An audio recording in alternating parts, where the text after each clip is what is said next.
नमस्ते। India news Uttar Pradesh Uttarakhand में आपका स्वागत है। मैं हूं अमलेन सिंह। आज हम बात करेंगे अगर ईरान और अमेरिका के बीच में एक द्विपक्षीय वार्ता जो चल रही है, पहले दौर की वार्ता ख़त्म हो चुकी थी, उसके कुछ ही दिनों के अंदर में ये परमाणु डील को लेकर के दूसरी वार्ता हो रही है। दूसरी वार्ता हम इसलिए कह रहे हैं कि पहला जो है आपसी समझौता के तहत उसका ही एक स्टेप आगे है, क्योंकि कुछ चीज़ों का जो है एक जानकारी होती है, आपस में बैठते हैं, बात होती है, कुछ पॉइंट आउट होते हैं, उस पॉइंट आउट पे सरकार दोनों तरफ से अपने अपने लेवल पे बात करती है। तो इसलिए फिर से अगर बात नहीं बनती है तो दूसरा दौर के लिए टाइम दिया जाता है।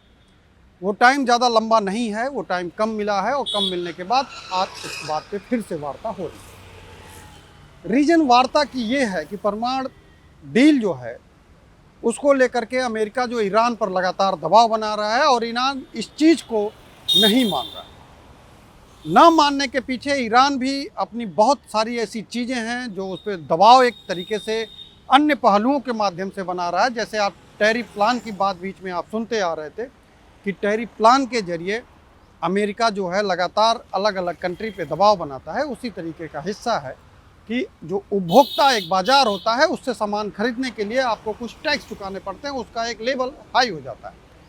तो रही बात अभी बीच में जैसे मार्केटवाद की बात होती है, तो चीन के ऊपर जो एक तरीके से देखा जाए तो अमेरिका ने 125 से उठाकर 185% तक का टैरिफ अगर लागू किया था, तो ये एक तरीके का दबाव अगर देखा जाए तो विश्लेषकों का माने तो इस तरीके का एक दबाव है। अगर ये दबाव है तो इस दबाव को किस कैटेगरी पे लाके खड़ा किया गया है, वो भी अपने आप में देखा जाए इंटरनेशनल स्तर पर, तो लोग इसका एक अपने बाहरी दौर पे अलग से मना करते हैं कि इस तरीके की चीज़ें नहीं होनी चाहिए थी।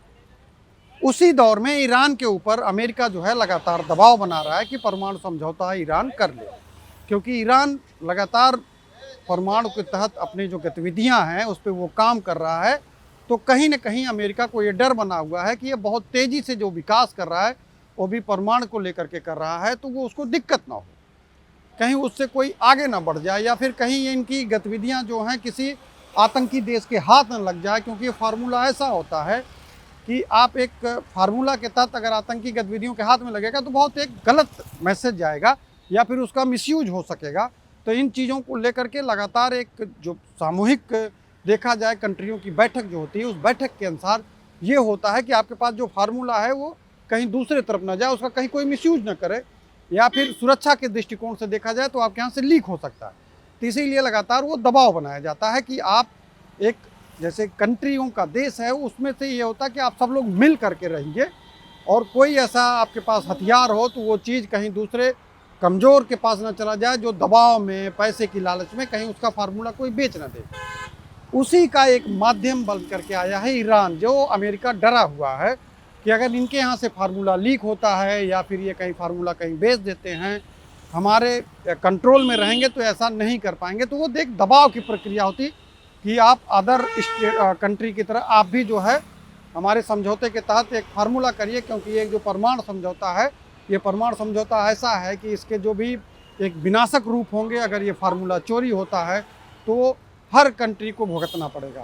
क्योंकि आतंकी के हाथ में अगर लगेगा कोई फार्मूला तो वो नुकसान ही होगा, और वो कहाँ नुकसान करेंगे इसको कोई नहीं समझ सकता। तो एक दबाव बनाने की प्रक्रिया वही है। उसी प्रक्रिया के दौर पहले राउंड की जो बैठक हुई थी, पहले राउंड की बैठक में सारी चीज़ें निकल के सामने नहीं आई थी। बहुत सारे ऐसे पॉइंट ऑफ व्यू थे जिस पर दोनों में सहमति नहीं बनी थी, तो उसमें कुछ चेंजेज हुए। चेंजेज होने के बाद दूसरे राउंड की दौर की बात होती है, तो दूसरे राउंड की दौर भी जो है उसको लेकर के होता है, और नतीजा कितना पावरफुल होगा, नतीजा क्या होगा, ये भी अपडेट हम आपको बताएंगे।